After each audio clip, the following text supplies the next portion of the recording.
Isura ya 94 yitiriwe ukwagura, yahishuriwe Maka, igizwe n'imirongo 8.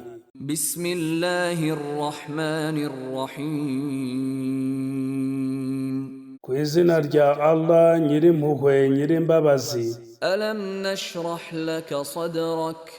Ese yewe Muhammad ntitwakwaguriye igituza, Wa wada'na anka wizrak. tukanagutura umutwaro Alladhi anqadha dhahrak. wari uremereye umugongo wawe, Wa rafa'na laka dhikrak.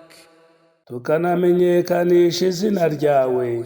Fa inna ma'al usri yusra. Mu by'ukuri nyuma y'ingorane haza ibihe byiza. Inna ma'al usri yusra.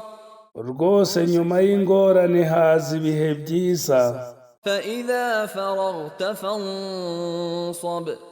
Bityo nuhuguka ujye ushishikara mu kugaragira Allah, Wa ila rabbika farghab.